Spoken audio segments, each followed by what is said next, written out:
Right. We got the Honorable Sundar Kadayam over here, so we got to be respectful. He's like one of those few enlightened beings that walks around the planet. He floats, right?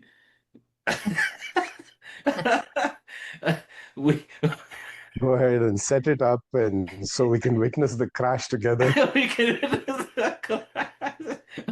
the spiritual pinata. But anyway, so Sundar and I go back a long time. Cincinnati, gosh, 2011, somewhere there. But Yeah. one of our first meetings is he came to my office. And those days I actually had an office. I just launched the book in a 20-30 minute call, ended up being a 2 hour call, and he was taking a meeting face to face, taking a whole bunch of notes and stuff for that. And allegedly, it's like it made a huge difference. And we like literally became, because those days I used to offer executive coaching programs and stuff for that bit. And then I ended up working with him and for him. And so I asked him to join us today because he's been on a phenomenal journey of taking his years of personal development and meditation. He's done the Reiki Master course like 5, 6, 7 times, I don't know how many times, like into the next level 13, in 13 times. 13 times, right? Wow. So in those days it was 3 times, but a real master at a whole different level. Um, and Sundar, I know I haven't said too much this to your face, but a lot of respect for how you've lived your life and where you are today, and how you've productized. Really, he's here to actually make us an offer. So, but before that, so I'm so glad he could join us. He just came back from India. But before we do that, let's just go into our space like we start all our sessions with a bit of a prayer and a guided meditation. And today I'm going to go a little deeper to prep us for how Sundar is going to be, for what Sundar is going to be chatting to us about. All right. So again, connect your tongue to the roof of your mouth. If you want to touch the center of your heart, or put yourself in Namaste, or just touch yourself like this with your right hand or left hand. Um, Try to really come into your body. Relax your shoulders. Take a breath in. Notice your feet as you breathe out. Get yourself grounded. Notice the center of your spine. Try to bring alignment. Notice the top of your head and what we call the crown chakra, straight at the top of your head going to the heavens. And try to seek a sense of alignment energetically. Again, breathe in deep. And visualize a beam of light or energy flowing in from the heavens above through your body, in through the top of your head, and then expanding your heart energy, your heart chakra, so it really fills your aura and then flows further down into your seat, to the Muladhara chakra at the bottom of your spine, and then out through your legs into the earth. So you're connected, you're not just suspended, you're connected to heaven and earth, connected to the universe at large and the grounding of the earth. That completedness, that connectedness brings us a lot of power, but we have to feel it. Take this moment to feel it. And release all other senses of self-identity, or just let everything else fall away and just stay connected in this, connected to the universe and earth awareness. Be aware that we are connected.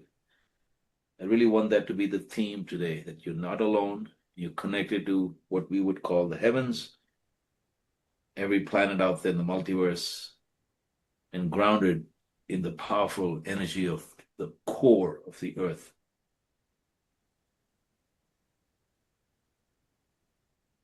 With that, now breathe in and feel your heart chakra expand, pulling the energies from the earth and from the universe through your crown, and bring it to the center of your heart.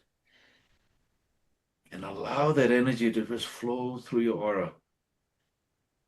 I want you to lead with that level of connectedness and power and grounding. And let that level of authenticity be the filter with which you process live, receive this information, and walk the rest of this week and beyond. Divine Spirit, Spirit of the Four Directions, our guardian angels, helpers, healers, and guides. Thank you for the circle of beautiful people, of enlightened beings, of conscious friends. Support them in their journey. Support me in my wantings and my desires that come from my truth. We ask this in full faith. So be it.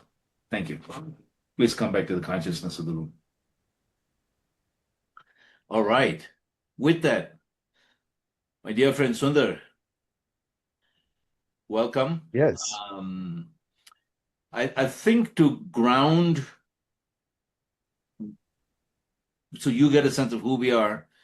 Guys, let me go through the room and do a quick introduction and then add a little bit. We'll keep it like 1 or 2 sentences so he gets a sense of who we are. I'm going to start with Tyler Ellison. Tyler is out of the Utah area, phenomenal. Got an ad agency and a digital agency, and it's helping Kim as well. So he's part of the community of Kim. Kim actually has a little bit of an entourage over here, so he's part of Kim's entourage. Donald is part of Kim's entourage as well. He's out of Seattle area. Used to be a salesperson, senior salesperson with me with Tony Robbins and Chet Holmes. Long-term relationships. Katrina is an AI expert in the Silicon Valley. Denny runs also a digital agency, hyper-focusing on MSAs of all things. And his wife and him run a business, and he's like our in-house podcaster. He's got a great sound. I mean, he should have his own show. Carrie is just an amazing FDA person, regulatory compliance, has done more things than most people have, and is the ultimate joker of the group. The dear friend, party animal, just like my sister from a different mother. So stand back if you see both of us walking towards you. Kim, Dr. Kim is amazing. She used to run research for Tony Robbins and Chet Holmes, who we know from the back when. Ed is calling in, and she's in Sacramento, right? Carrie's in Colorado. Ed is out of Sydney, Australia. Hi, Ed. He's one of the top 200 consultants for OpenEXO and exponential organizations and corporate transformation. Shelley Winner is a TEDx speaker that is taking a program called Winner Circle into prisons. She's a phenomenal success story. One of the top salespeople for Microsoft, who actually was convicted, was in prison, is an ex-convict, and is just a phenomenal success story of people turning their lives around. So I'm actually an advisor to her business. She's taking, and I actually think, Sundar, I texted her, told her to really be on the call. The offer you made us, she's got a winner circle, so make sure you all connect and put stuff in chat, and I'll do that as well. But I think your offering is an add-on to what she's doing to prisons, and we're getting her funded with the summit we're working on. And then Patricia, and she's also 10 minutes away from Kim in Sacramento. And Patricia is out of San Francisco, also works similar work with Carrie. She's into quality control, quality management, compliance with FDA medical devices, right? So everybody's kind of somebody, and everybody's good looking. So with that, Sundar, I framed it how that you are like, you saw what I sent you, right? I want to go back a little bit to tell them your accomplishments in business. The reason for I do this call is my tagline is one, you're not alone anymore. I really want us to get the feeling that we can go to each other for help to do 2 things. One, improve the quality of our life and improve what we do in the market. So I really go there, like, let's scale your business, your career, whatever you're doing to make money for the sake of helping you fulfill your life mission, your vision, the whispers of your heart, right? You know me. And that's what this is about, right? So you've done some tremendous things in the market. A little bit about that, and then launch, if that's okay with you. Sure. I appreciate being in August's company here. All of your backgrounds just seems just incredible. Just grateful to be here. I had a 34-year career as a technologist and a technology entrepreneur. So one of the things that Paul just mentioned was my first startup. IntelliSeek. And this was funded by, among other venture capital groups, including the CIA. And we were developing at that time something that was later to be called in the market a big data system. We did not know that that's what we were doing. AI is all the rage today. We were working with a very early generation of AI in order to understand the sentiment in social media. We have the original patents that were created on that subject. I myself have 11 awarded patents. It's just something I'm incredibly passionate about, inventing new things and coming up with new ways of doing things. So in the business circle, that's kind of when I first came into touch with Paul. Paul back then was very much a raw force of nature, as I'm sure you guys are seeing and witnessing every time you get online with him or meet him in person. He was very much that way too. And together I would say Paul really helped me ground my sense of who I am with the business ideas that I was implementing as a startup. So it was a very incredible period of time where we collaborated in that manner. So the last company that I actually worked for, I worked as a chief innovation officer. In the span of 18 months, I could take them from $10 million value to $50 million value by creating a absolutely potent patent portfolio full of inventions that the market had not seen. So they got bought off by a very large public company. So that was a 5x gain on their value in just 18 months since they hired me. That was the last gig I did outside. The heart calling was extremely strong. I couldn't continue to dabble just in the business world after that. So I had to attend to my inner journey with greater commitment. And since then, I've really been helping others with their own self-transformation, grounding their life in their own inner power, and walking the path to their own realization of their original nature, their true self. Call it awakening if you have to. So that's been my life journey.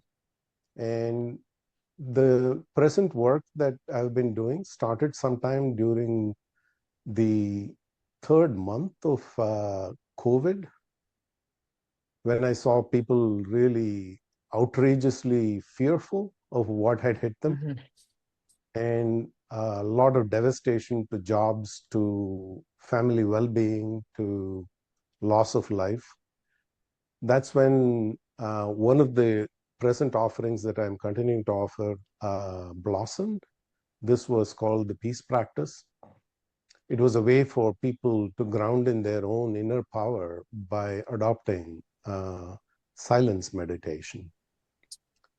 So some of my work is centered around helping people do that. Some of my work is centered around advanced practitioners wanting to get the breakthrough that they seem to have missing. But all in all, ground everything about life experience, about work, about business, about success in who you really are. So if that is a reasonable introduction, Paul, shall I move on? Absolutely. Please. Anybody got any burning questions, or can you? Did you say peace practice? Yeah, the peace practice. Yeah. Okay. So today I wanted to share some insights that I gained the hard way about success. I myself was a serial entrepreneur and was modestly successful in one, utterly failed in another, middled my way through a third, and broke free finally as someone's number two rather than being my own number one. I found my spot where I could add the greatest value without compromising who I was. So with that thing, I've always wondered, what is actually success, right? if I ask you guys now, would one or two of you be willing to share what your view of what success is? Yeah, sure. Ed? Oh, okay. I'll jump in. Yeah, hi Sundar. That's a great piece. Just listening and dropping into what you've been speaking about and connecting with that. I think there's to answer that question, I think there's success in the world that's almost framed for us through the education system, through cultural expectations, and through peer expectations. And then there's the other part, which is what's true to us, right? And that part is something that I've come to continue to realize over time. And at an appropriate time, I think a lot of us grow up in that world where there is a definition of success that we're trying to work towards because we've grown up in a system that promotes that. But through whatever it is that we navigate through, sometimes there's a realization that that's not authentic to us. I really like how you framed that. Kerry? Yeah, absolutely. On success?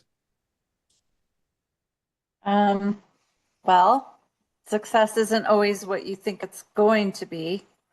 I mean, you think it's going to be, passing your boards and becoming a dentist. That's not necessarily what I thought that was the, utmost what I wanted to be in life. And that wasn't at all what I wanted to be. So, success to me was actually getting past that and finding out what my big girl job was going to be. When wasn't that, it was using all that knowledge and using that base and, finding out what I really wanted to do. That was my success and what I wanted to be when I grew up, so. Anybody else got something you want to share on success? Shelley, you've gone. Yeah, go ahead, Danny. Yeah. Hang on, Shelley. Hang on, Shelley. Danny, go ahead. Shelley. Sorry. Oh no, go ahead, Shelley. You're fine. Go ahead, Shelley. Okay, Okay. Shelley, go ahead. Sorry. Yeah, I mean, I think success is different for everybody. And it changes all the time. So when I got out of prison, my idea of the pinnacle of success, the top of the mountain, was to get a job in Microsoft making 6 figures. And then once I achieved that, it was like, okay, now what? Okay, now I'm going to start my own company. So I think it evolves with us and it changes. But yes, I do agree with Ed too, that we do have these societal kind of norms of what success looks like, but I don't actually perceive that as success, like the fancy cars and the mansions and the money and all of that. Like, success to me is making the world a better place and leaving a legacy behind that will impact generations and changing the world. Sweet. Awesome. Yeah. Thank you. Danny?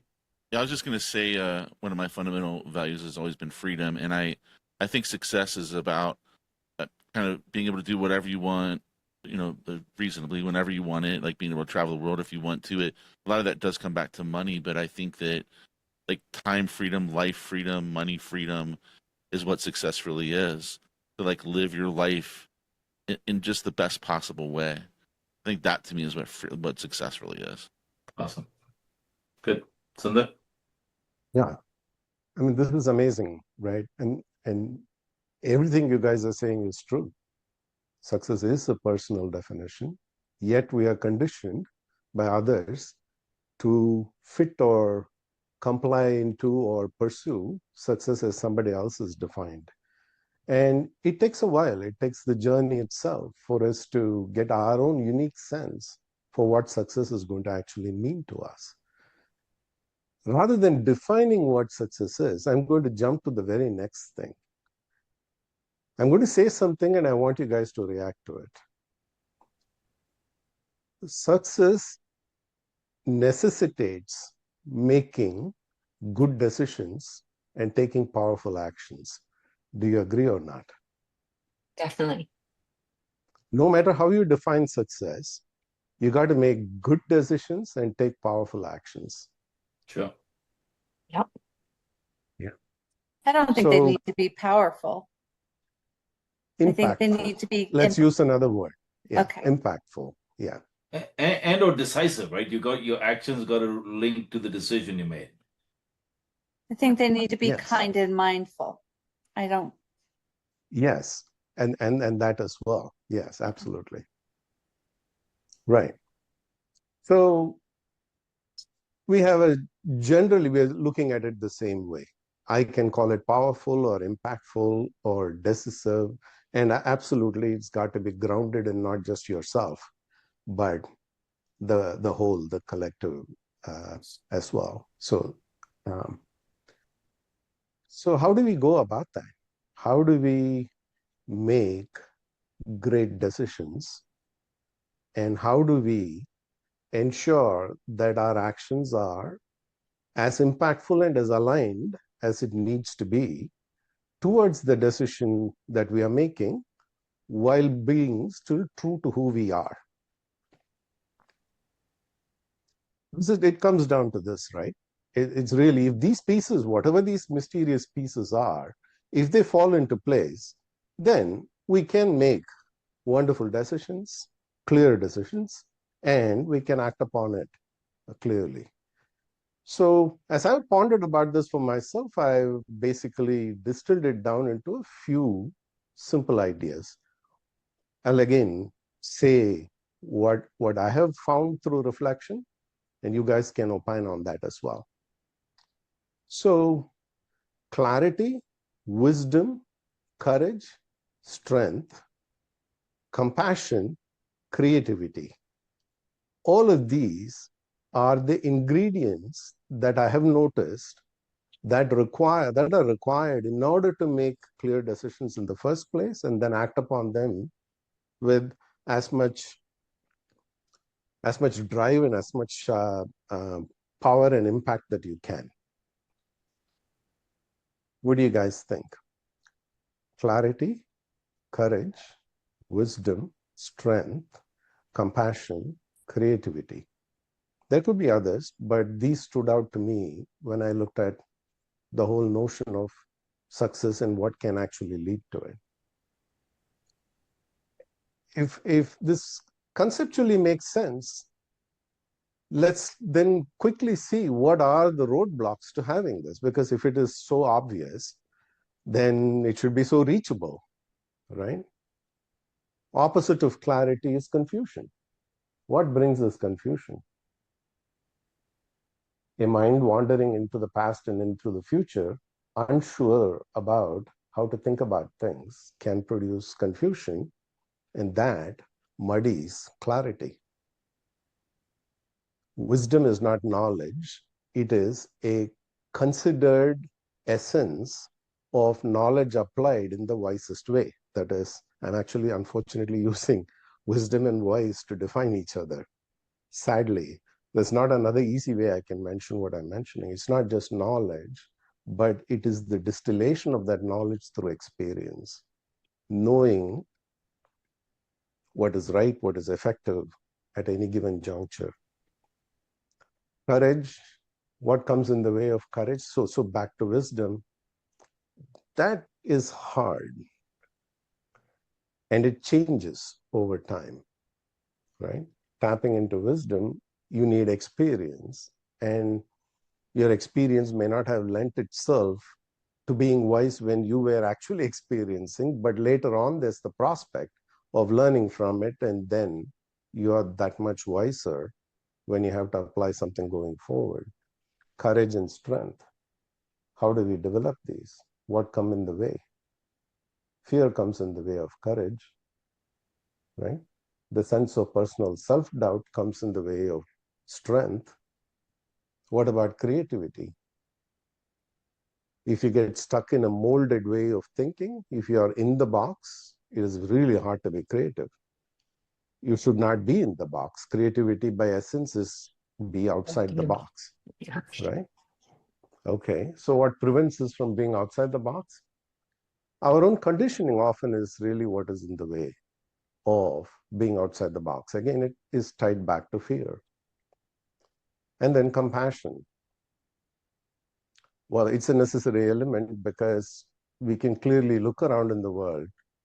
We don't stand on our own. No matter how much of a drive we have as an individual, how much gifted we are, we didn't make the chair we are sitting on. We didn't make the computer that we are talking through. We didn't invent the software. I mean, I can go on and on. We are just flooded. We are living in a space where interdependence is really shining forth.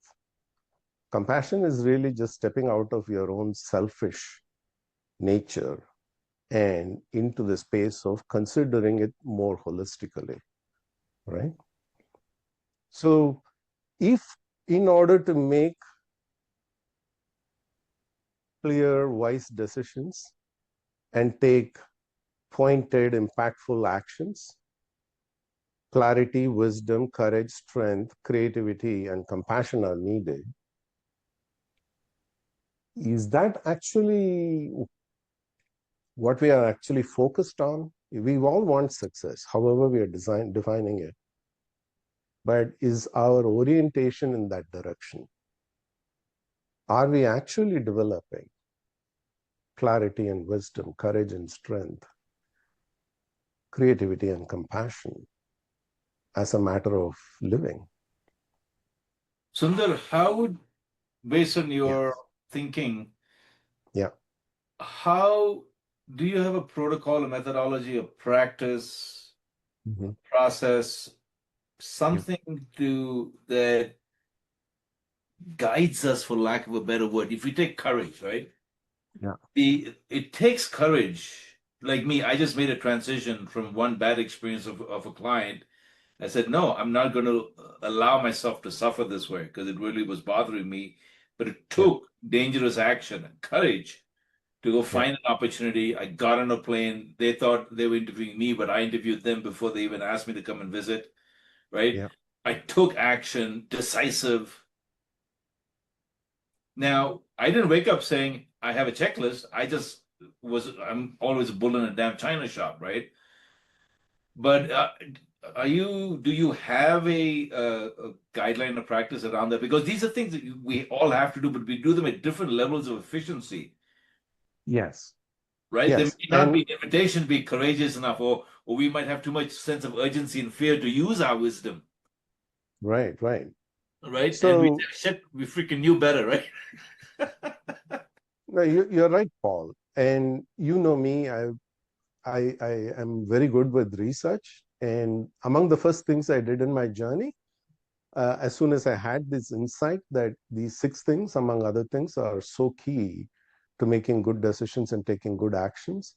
And I researched and started seeing like, oh yeah, the marketplace is full of, here are 25 ways to develop clarity, and here's like 42 steps to do this and 34 steps to do this.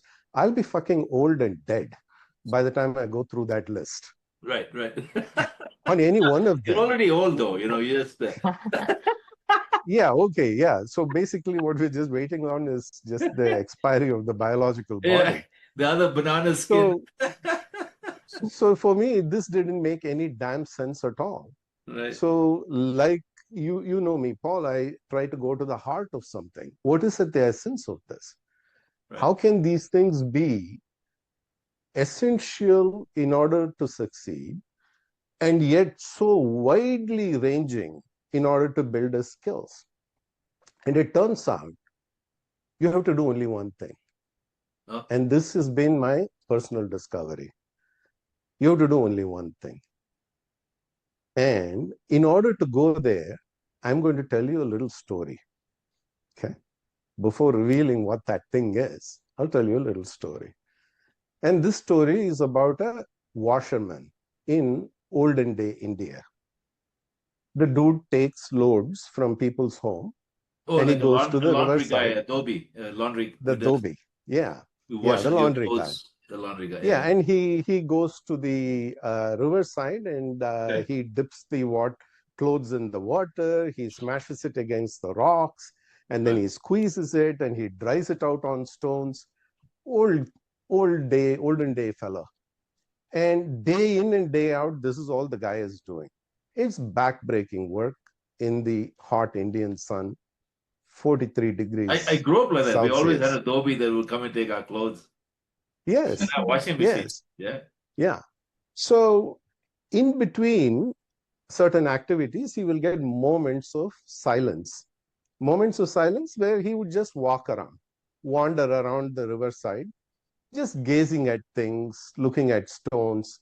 One day he finds a little rock, and it looks a little different than anything the guy has seen. So he's just curious about it, and he takes it and puts it into his waist pouch. You know how you fold the dhoti and make a little pouch, Yeah, a container, strong, and he puts make a it strong, stone and just on his waistband. Right. He just ties it, and then he forgets about it, and he does his hard work and labor. One day he goes to the market, and he needs to buy some vegetables. He's at the vegetable grocer, and that's when he is reaching for some coins, and then he sees the stone in his pouch. So he's curious. He takes the stone out and tells the vegetable seller, "Hey, I have got this thing. How much are you willing to give me for this?" And the vegetable seller looks at the stone and he's like, "Yeah, well, maybe I'll give you a kilo of potatoes." So the guy's, okay, some measure of value. So he puts it back in his waist and he moves on. Some other day comes along when he has run out of cooking oil. So he goes to the oil merchant. And again, he's reaching for coins, and then he realizes, oh yeah, I still have the stone. And he shows the stone, and the oil merchant says, oh yeah, this is looking very interesting. I'll give you 2 liters of cooking oil for this. And the guy just takes the stone, puts it back in his waistband, and he moves on. All along, every day, the guy is busting his rear in cleaning, washing, and drying other people's clothes, all the way from sunrise through sunset. This is what he's been doing.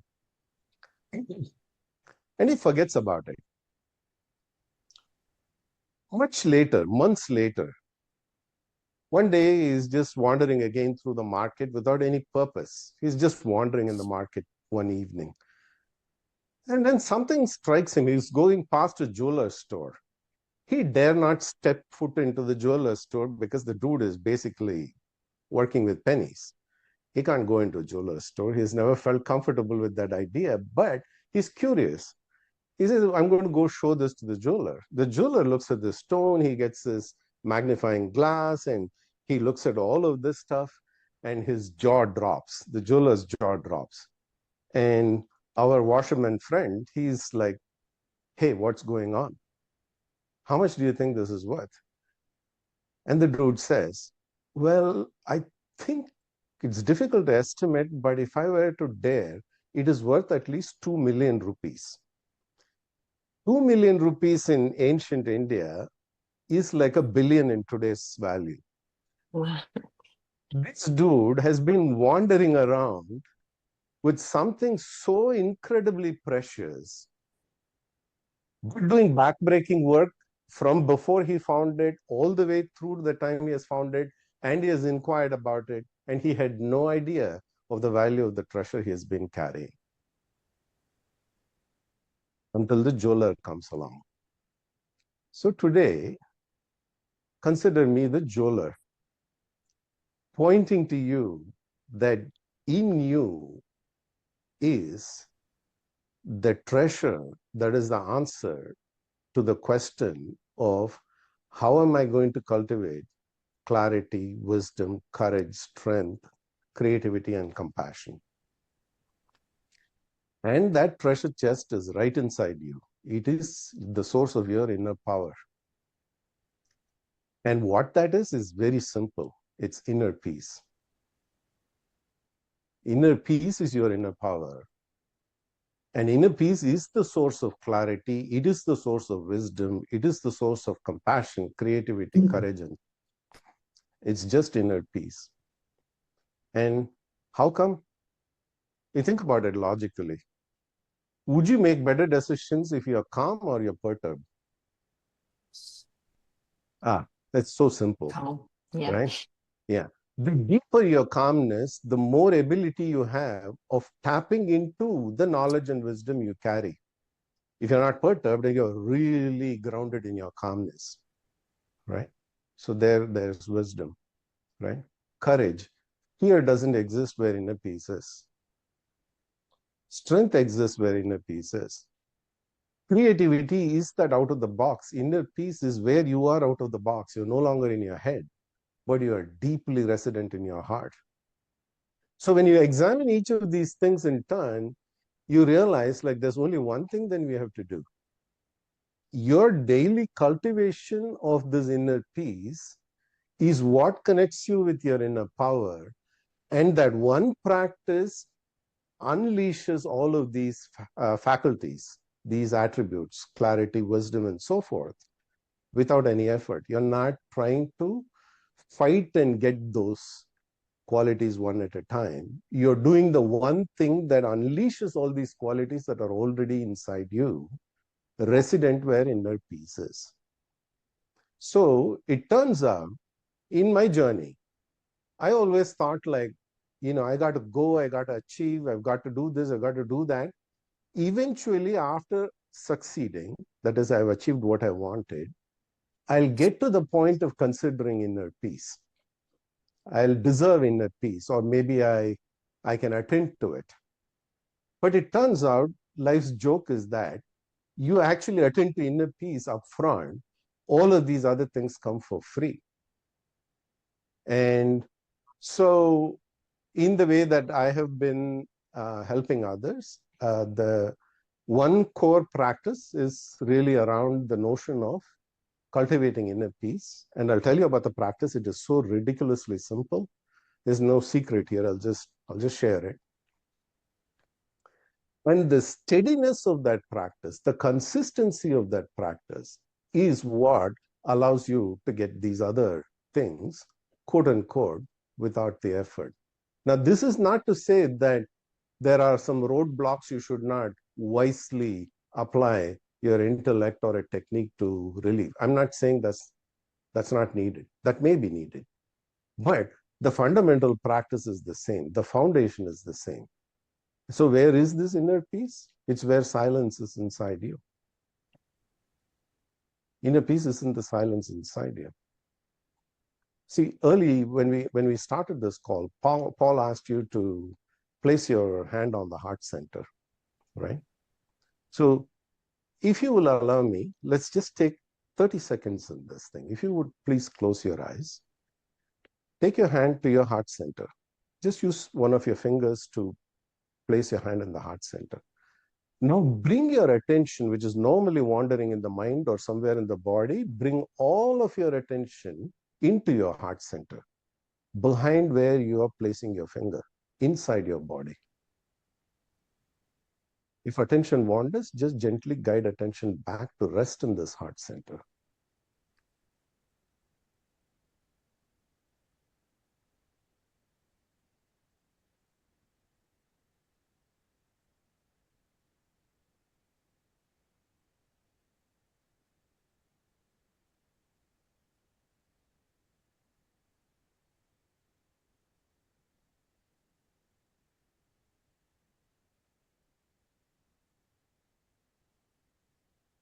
All right. So was that space inside there noisy like it normally is when your attention is wandering in the head? How was that experience? It's a very brief experience we took. How was it? Could anybody experience the silence that's already there? Totally. Silence in the sense of no movement of thoughts, no movements of thoughts, no attention wandering to this and that. We needed to do a little bit. Yes, Paul. The silence was so obviously it's my comfort place, but immediately I started noticing all the parts of my body I was holding tension. Suddenly I was just like, wow, because I was anchoring in the silence and all this tightness. I was like, wow, I need more of this. But seriously, right? And that goes back to what you're saying. It's that silence that already exists. Yes. So silence is not an achievement either. So when we say we need to silence the mind or we need to control the monkey mind, we are following an incorrect, misunderstood idea. Silence is already there. When you bring your attention to silence, it is like pulling out the power cord from the monkey mind. Attention is the only thing that feeds the movement of thoughts. If you pull attention away and place it inside your heart center, just cultivate that little thing of bringing all your attention gently to rest there. Then, with no attention to feed a thought, there will be no stream of thoughts. No stream of thoughts, no monkey mind, no past, no future. All at once, you are cultivating mindfulness at a much deeper level, and you're arriving at silence, which is where the initial experiences of inner peace will spark forth. It'll show up as the experience of calmness. But you practice this 10 minutes a day, 15 minutes a day, you just sit in there and allow it to build on itself, right? Whatever is that initial experience of calmness just gets deeper and deeper and deeper, because that inner peace that is there in silence is unfathomably large. It's so vast. There is no extent or end to it. Meaning, you cannot have enough of it, you cannot gain enough of it, but you can realize it's already there, and by bringing your attention there, you are also cultivating surrender. It's one technique, one method based on one idea that consistently executed really puts you in touch with your inner power and grounds you in your inner power. The longer you go, the more consistently you do. And the rest of it are just arisings out of your heart. From the silence of your heart, the source of your inner peace, clarity, wisdom, and the other things we are talking about are arisings. So now let me then reframe success in two somewhat different ways. One is success is becoming first one with yourself. If you're already at peace and you're going to be contented and you're clear and you're wise and you're strong, then what? Success in the outer world is merely an implementation of this.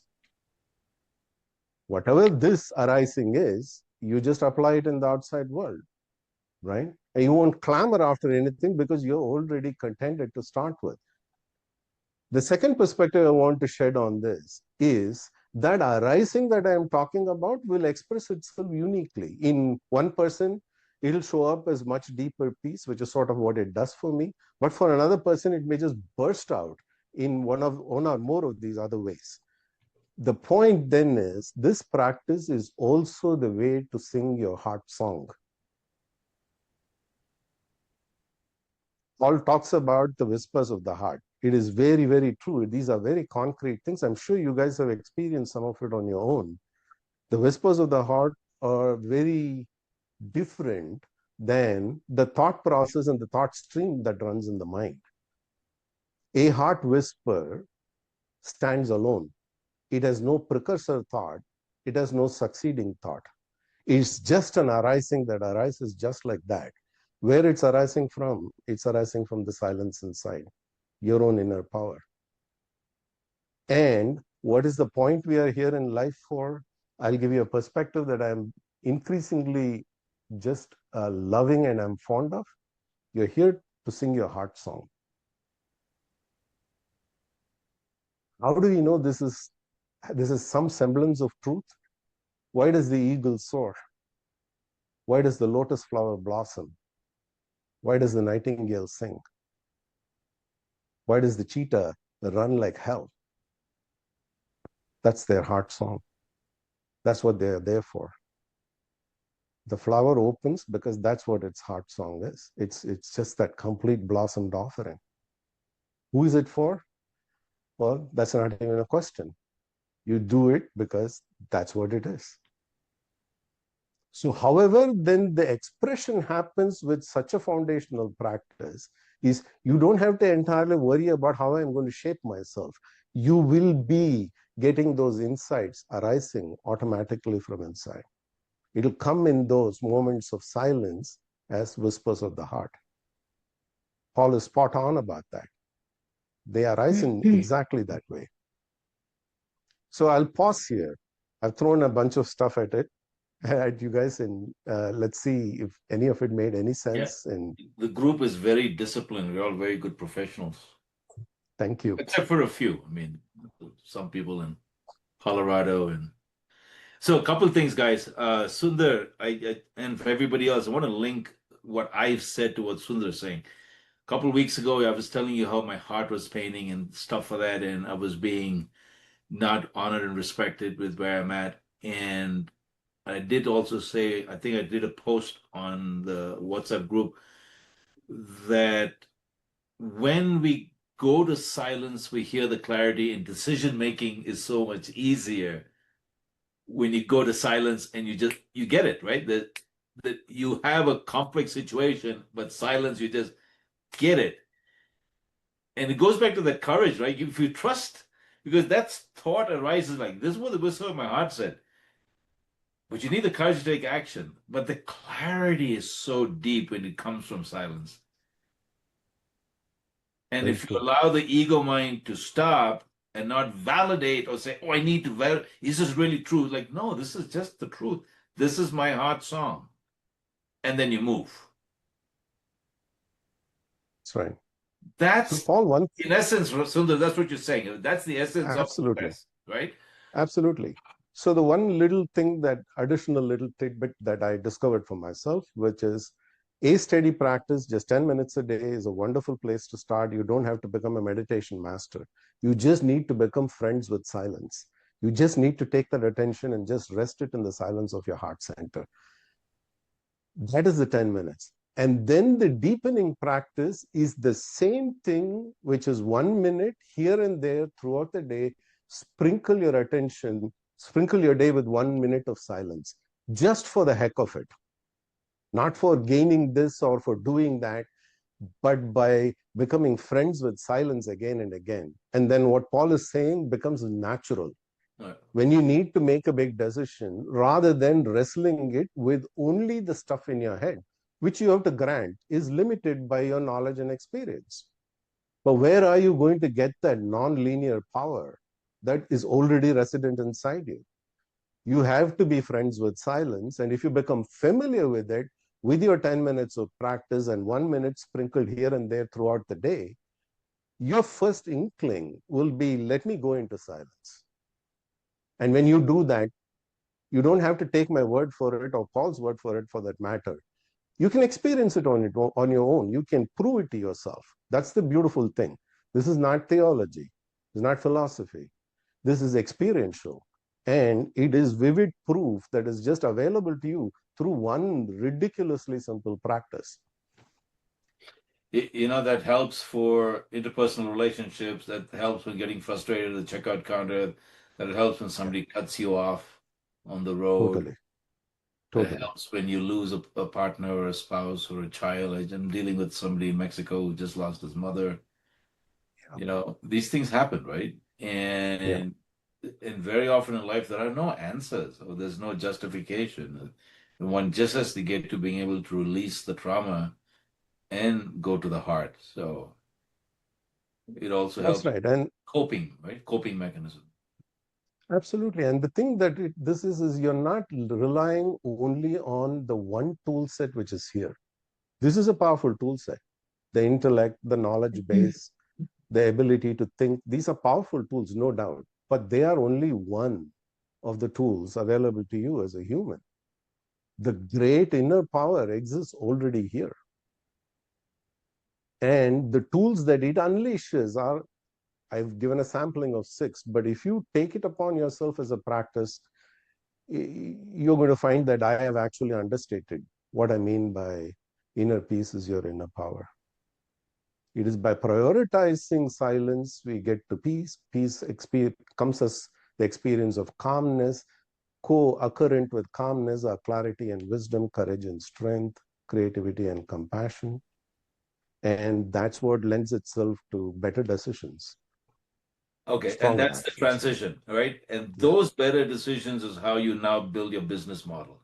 those better decisions, how you choose your partners, personal as well, business clients, who you choose to work with, how you deliver, right? Tyler, what was your thing? How you stop doing what you've been doing? Stop committing treasonous acts of suicidal compassion. For dealing with the wrong customers that don't pay, right? Because when you get to silence, it'll say, no, not that, right? It'll say, no, stay in your truth. This is sustainable. This is not sustainable. But then you got to take action and follow through. Any questions on this, guys, on how you do this transition? I know you got what he's saying, but yeah, let's open it up to see how this is practical. Do you have any questions on making it practical? I've done this in a big way lately by actually naming time on my schedule for calmness and silence. And so I have an hour every day where it's called calm and inner work time, because I'm kind of a overworker. And so when I actually made a calendar appointment that names it, then as I'm doing it, I don't think about anything because I've got to basically define that way. And then I double up on Sundays on that. But I actually named it on my calendar. Wonderful. Really good idea. Yeah. I was just thinking about it. I had done regular meditative practice at 30 minutes a day for like almost 200 days in a row, and then I got off of it, and it had become like a job to meditate, and it started occurring weird. And I just recently, when I got back from vacation, seeing my mom, like realized that it was like the job to meditate, and it wasn't creating the silence benefit. And I realized it's that pause that is the meditation, not the time on my phone, not the meditative music. It's that pause. And that's where the benefit comes from. Perfect, sir. That is absolutely spot on. A meditative practice has techniques and so forth. They are useful only insofar as they can get you to silence. And therefore, if you're having a chanting practice, a visualization practice, they are perfect. But the real point emerges in their ability to deposit you in silence. Yeah. You know, I used to ride my Ducati motorcycle in New Jersey late at night when the freeways were empty and the turnpike was empty and the 87 was empty, going to Albany just for a drive and come back. And it'd be so silent, but I was going about 100 miles an hour, way past the speed limit. And I was addicted to the silence. That's how I get my silence in those days. I'm talking 99, 2000, 2001 on my Ducati. And I started downloading. I produced a CD of 21 pieces of poetry. But that was my path to silence. Recently, I did an 80-mile horse ride. And I've had several moments where we were all silent, the other riders, and just the hoofs, and that totally just dropped us. 30, 40 minutes of just trotting. Right? So be flexible with whatever practice. You don't have to wear robes and carry beads and all that kind of stuff and wear Lululemon, tights, right? To get to the zone. Could we see that, Polly? With my Lululemon tights? Yeah. I'm sorry. I actually Sundar. have friends We've that got dirty minds, Sundar. I'm sorry. I mean, they're my friends. It's perfect. I want to see you ride your horse in them. Oh my gosh, can't take y'all anywhere. But yeah, so fit those practices in. I've been to Tokyo many times. You go to Tokyo and you see women, they get in the train and then they start doing makeup, right? Or I've seen people do crochet. And if you notice, their hands are right in the heart center. And they tell you, like, it's a place when they do the makeup and stuff like that, because they do literally this, they're sitting on a chair and stuff like that. And I just noticed, wow, they're actually in a state of calm. Literally be aware of how we do things and then put yourself in situations where you can actually go to that place of calm, where the mind is going into an alpha, where you're tapping into your feelings, but bring consciousness to that silence, to the experience of silence. That's the path to success. Because after some time, the whispers will become so clear that they become strategic objectives. Because it's like at that point, this is the prayer, Lord, thy will be done, being answered. Where the voice of the Spirit within gives you, in a sense, a suggestion, and you say, thy will be done. That's my truth. That's my heart song. I have no choice.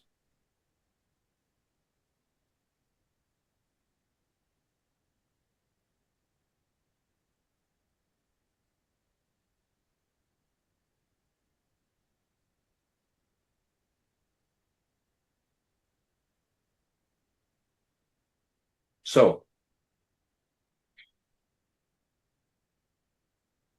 that was a mic drop moment. Proud of myself. By the way, Makeup. what do you think? That's a lot of makeup. That is a lot of makeup. Yeah. So, Shelley, do you think there's potential to wrap Sundar? Oh, by the way, Sundar gave us an offering. Let me just copy and put this here. But Shelley, do you see an opportunity, or do you want to explore leveraging Sundar's stuff in what you're doing in the prisons? I'm sure he'd be so It's happy the to. technically correct term. Right. I knew you'd hang. Oh my gosh, I have abused Sundar so much in our times together because he's always like the voice of reason, right? And I'm always the monkey running around. You've had Yeah, a I mean, we can let's set up a separate call and just and discuss it. yeah. So yeah, I'll make sure you guys talk to each other. Guys, Okay. by the way, guys, I put here the offer. Sundar gracefully gave us a 50% discount on what he's offering. I don't even know what that is, but there's something there for us. So please follow this link and see if it's useful. He's done a lot of programs. Yeah, go ahead, Sundar. I have to visit my site to find what shit is there in the Right. first place, because it's just come and it's gone, and like, okay, what the hell Right. is here? But anyway, Yeah, I know, but he's done a lot of, like, I remember when in Cincinnati, we have another really good friend, Mark Hipskin. Who had two homes. He had bought a home right beside where his father, and his father passed away. He converted it into an ashram right in the middle of the city. It was amazing. And Sundar would do Thursday meetings and stuff for that, and just have people come and sit and meditate. And now he's taken a lot of his courses online. So I really encourage you to explore his website and the different courses he's done. A lot of deep work put into that. But yeah, it's please explore that and then spread the word, and do us a favor and explore the word for him and put it on your LinkedIn profiles if you can, or whatever moves you, because our commitment is to kind of share love and grace and moments of joy with people, so yeah, so that's the invitation. Please do something with it. Yeah, go ahead, Sundar. one more ask, if I may. Yeah. I am among many other things that are flowing, there is a book series called Living from Within. And it's got 6 books in it. I am at various stages of drafts with each of them. The first one is called Successing. And that addresses just a little portion of what we just talked, and it goes further from there. Would any of you be interested in getting advanced drafts, giving your considered feedback on it, and share with me if it has impact and how it has impact, if at all, Yeah. or not, which can also happen. Yeah, no, for sure. So please, share that information. Sundar, please, yes, Sundar, put your contact information here, please. LinkedIn, phone number, email, if you don't mind. I also want you, Sundar, I'll connect you with Kim. Kim does an amazing interview process. She calls it helping you define your legend. I'll have her explain it. Kim, why don't you do that? But Sundar, I really think you should do that. Didn't you introduce me to Sundar years ago with Zacta? Yeah. Yes. Yeah, That's how that's you're the we work with. familiar. I've been That's how trying you're and familiar. I was trying to wondering, where figure have I it seen you out. before? So you all did Yes. speak. My memory is not that good, but Mine I could either. distinctly recollect. That's Oh, right. wonderful. That's Okay. exactly right. All right, so reconnect, put your contact information there. Then Sundar, if you, I don't know, because I love how I've really never met your website before, so I love how you've packaged everything. If you've got oodles of money and you don't know what to do with it, Denny and Tyler can help you with doing marketing for you. They're not cheap, but they're good. So if you have dollars to spend,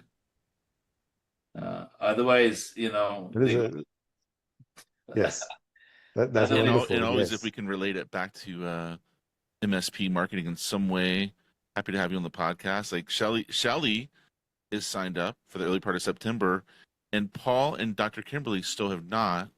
So the student You has didn't become a invite me. master.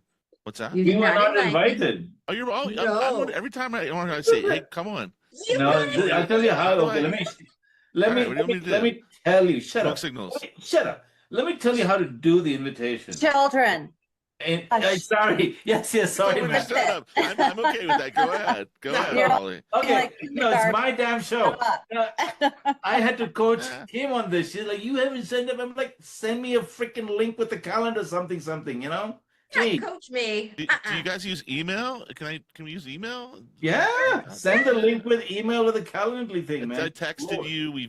Anyway, we'll figure it out, man. Email, We please. played phone tag. It's all good. Sorry. I don't have I'm people, man. I'm in the It's like- wilderness. That's what's happening. And you gotta But be- Shelly is on it. I know You're on Shelly's schedule. super. That's why she's here. She's I'll like, repent. That's why she was #1 at Microsoft. She's thank on it. you. There you go, You're right. Paul. No Success is in the Writing follow up. verses Something about too that. I long, don't know. he's trying to I'll be- follow up. Yeah. See, so I need help, man. You got to come and back me up over here.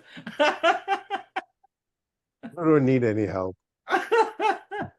There's too many Everything of you you have is inside. already. You are ready, Paulie. You already have what you need. This is fantastic. So maybe Kim, it's worth doing it again because he's in a whole different place. Oh, absolutely. This is nothing like what we talked about with Yeah. Zacta, but I was trying to place your face and your voice, Sundar. I'm like, Yeah. this is, I know, but I don't know. So Yeah, no, he's amazing. it's But been a good, long time. good. Katrina, how was that for you? How was the session? Welcome back. As first time around, you see what you've been missing? I know. I know it's been a while. Yeah, it's very interesting for me because I learned how to meditate some time ago, many years ago because it helped me with I used to be a competitive show jumper Yeah. and it helped me like I would like do it like before my competitions and before I rode basically but kind of like got off it because I'm not so I haven't been showing this whole year so so it was kind of like I was just thinking I should even if I'm not showing I mean there's other benefits to meditation and I should start doing it. Time out. You've been showing and riding even recently? Yeah, just not this year. Wow, Like I was really? I showing thought that was something you competitively. did in your childhood. No. Really? Yeah. Oh, you gotta talk to Kim. She has horses and she does long distance, all kinds of stuff. She's a horse person as well. Oh, cool. Yeah. She has Arabians. She has Arabians that does Oh, okay. 100-mile That's awesome. endurance race. Yeah. Yeah. Actually, yes, I should talk to you, Kim, because I'm like thinking, I'm turning 60 this year, and I'm like, oh, maybe I should stop being, a competitive show jumper, and I need another sport. No. I Don't need stop. Don't give it up. Well, yes. I just did 80 miles 2 weeks ago, 80 miles on horseback. I know, so that's kind of cool. Like And I I'm need 60. another Yeah, I'm sport. 60. Yeah, I so think yeah. Forget about I think it. I need another equestrian sport maybe. So Yeah. I don't know. I'm thinking about it. But yeah, so maybe Southern endurance California. riding. No, I'm actually in Silicon Valley. Silicon Valley, Portola Valley. Yeah. There's so much Portola. there. Oh yeah. She's in Portola where all the rich people hang, man. Are you kidding me? With horses and such. She's not like Yeah, exactly. swarming I'm a horse person. I know that area very well. Very cool. Good. Anyway, so this is a good reminder to that I can do meditation even if I'm not like So competitive anymore. to that note, Sundar, can she go to your website and do you have any guided meditations? I see. I'm looking at it now. I'm seeing it. Okay, good. Please do Yes. that. There's plenty of formats of it, including one which is called the My Peace practice. And that's Saw like, with the coupon, it's $10 a month. And it gives you access currently to 672 meditations that I've prepared over time. And I'm adding to it periodically. Yeah. And there's Yeah, 300 it's more that I have amazing. to add into the system, which I haven't done yet. Yeah, Oh my gosh. I'm definitely going to get, yeah, for sure.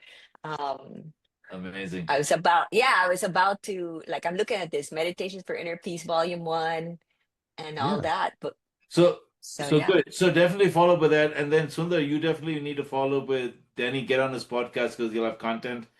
And Kim get on her interview process, so she'll give you content. Yes. We'll see if Tyler can help you scale this thing out in some fashion. He's got a lot of skills. I just met Tyler recently, a couple of weeks ago, but he's with Kim and he created a beautiful few snippets for us. So anyway, any way we can help, I'm sure we'd love to. So I'm and very guys, easy to manipulate into giving you lots of value without charging you money, which is something Kim and Donald are trying to help me cure. So Getting really hard. I have the same problem. You're best to get your kicks in before I get cured, because when I'm cured, that's done. Brother, we all suffer from that, man. Like I like always want to like I do too much stuff for free. Like, what is our value? We undervalue, even though we're all like the most valuable things ever, and unique.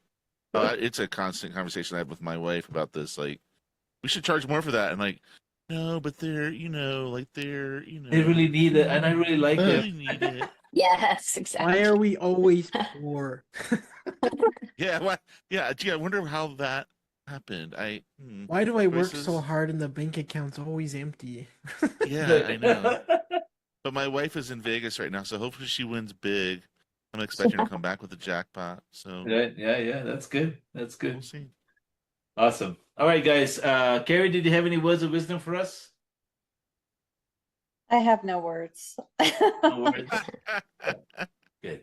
Awesome. Let's close the circle. Sundar, again, thank you so much. So glad you could join us. Yep, Sundar. And come back Appreciate more the often. opportunity, Yeah, guys. you can come and just be part of our group now if you want to, if you're available this time. And we meet every Wednesday. Let me know and I'll put you on the list. But along the way, again, it's the first time I'm seeing you do this after a long time and had a conversation about what you've actually built out. So we'd love to help you scale and just evangelize on your behalf. So start making posts and stuff like that. So let us know how we can help. Appreciate the opportunity, guys. Right? Good. Yeah. All right, guys. Let's go back to silence the way Sundar suggested. Let's touch the center of your heart. Breathe in. And let's go a little deeper there right now as we close the circle. Breathe into the center of your heart. And as you breathe out, tone, which is like, you can do just silently by yourself. Or just hum. Breathe in.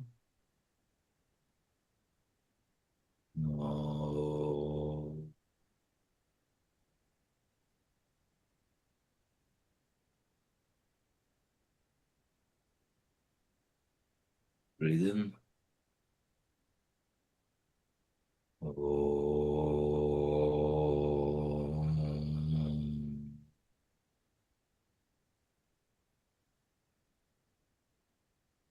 We'll do it 2 more times. Breathe in.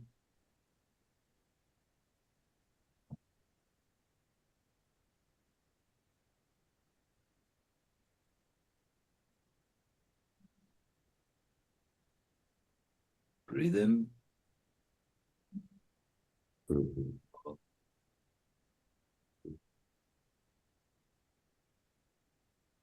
Divine Spirit, Spirit of the Four Directions, guardian angels, help us, healers, and guides. We thank you for the circle of light, this insight, this wisdom, this guidance, this awareness. Grant us peace. Bless all those in our circle of love and light, in our life, in our care. Bless them so they have peace. We ask this in full faith, so be it. Thank you, guys. Appreciate it. Awesome. Thank you. What a beautiful moment. Thanks for joining us. Thank you. Yeah. All right, guys. Thank you. Bye. Bye-bye. Bye. Yeah. Have a good Bye-bye. rest of your week. See ya. Yeah.